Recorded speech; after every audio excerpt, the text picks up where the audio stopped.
हमारे देशों में कथाओं और प्रेरणाओं की शायद ही कोई कमी रही होगी। एक ढूंढे हजार मिलेंगे और खेल जगत भी इसका अपवाद नहीं है।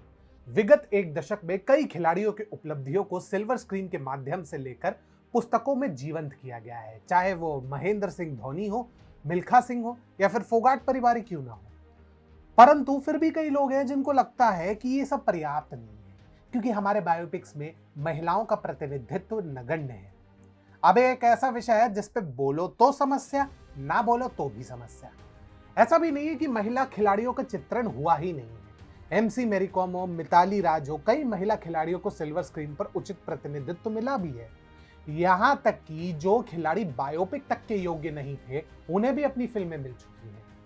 परंतु एक महिला चैंपियन ऐसी भी है जिसकी आज भी कमी लोग चर्चा करते हैं।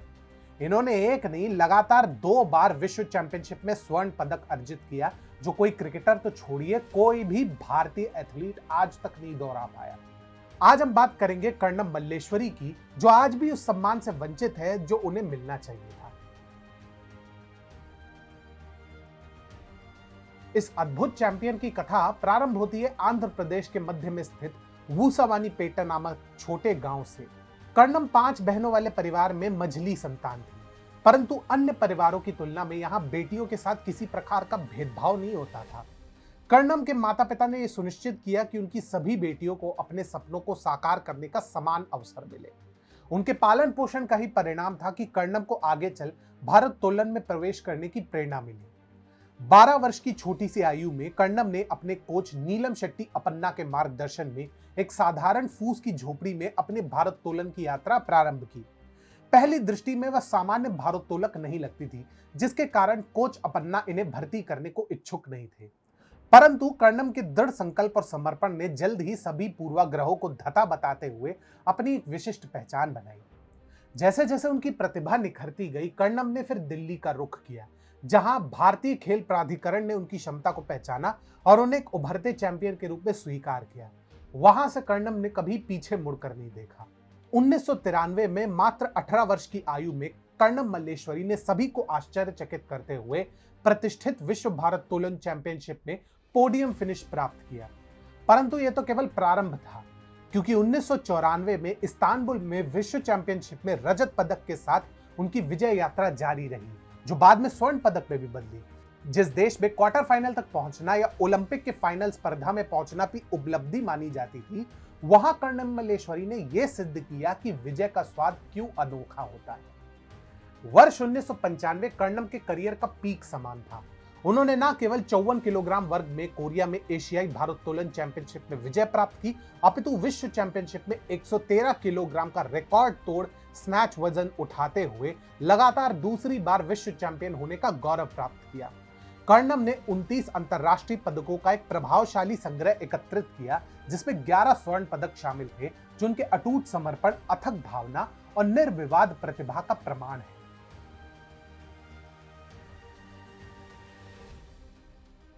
परंतु सफलता कभी भी निरंतर नहीं रहती। ऐसे ही कर्णम मल्लेश्वरी की यात्रा भी चुनौतियों से रहित नहीं थी। 1997 में जब वह मात्र 22 वर्ष की थी, तब उन्होंने अपने साथी भारोत्तोलक राजेश त्यागी से विवाह करने का निर्णय लिया, परंतु उनके फॉर्म पे मानो ग्रहण सा लग गया। इसके अतिरिक्त अपने वेट कैटेगरी को बढ़ाना भी प्रारंभ में उनके लिए सकारात्मक परिणाम नहीं लाया।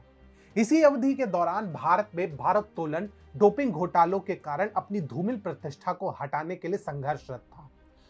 हालांकि कर्णम का खुद ऐसे लोगों से कोई प्रत्यक्ष संबंध नहीं था, परंतु इन नकारात्मक घटनाओं का असर उनके खेल पे भी पड़ा।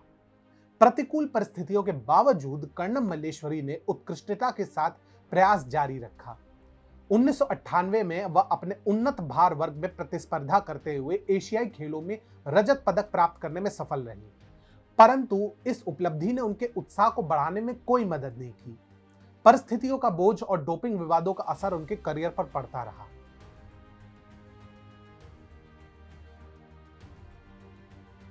जब सिडनी ओलंपिक प्रारंभ हुआ, तब तक कर्णम मल्लेश्वरी ने पोडियम पर अपनी छाप छोड़ने का संकल्प ले लिया था, चाहे कुछ भी हो जाए।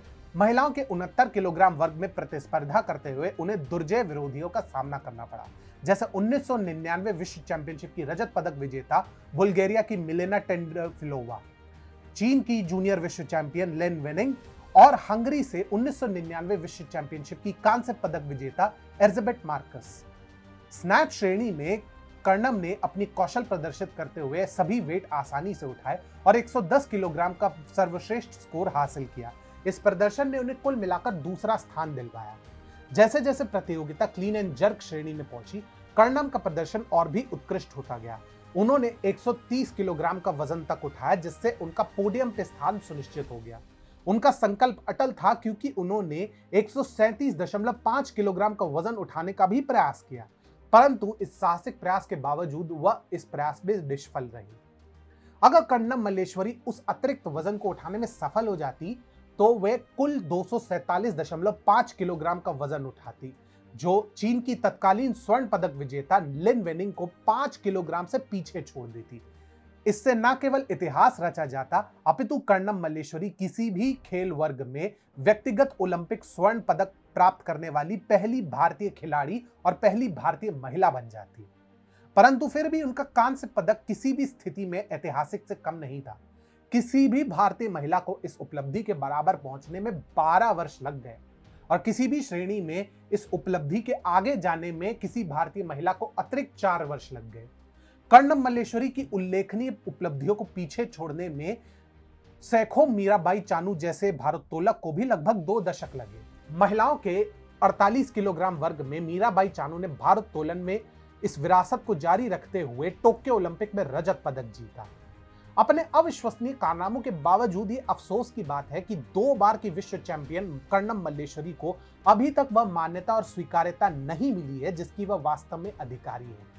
अब समय आ चुका है कि हम उनकी उल्लेखनीय उपलब्धियों को उनका उचित सम्मान दें, ताकि सुनिश्चित किया जा सके कि उनकी विरासत पूरे देश में महत्वाकांक्षी एथलीटों के लिए प्रेरणा स्रोत बने।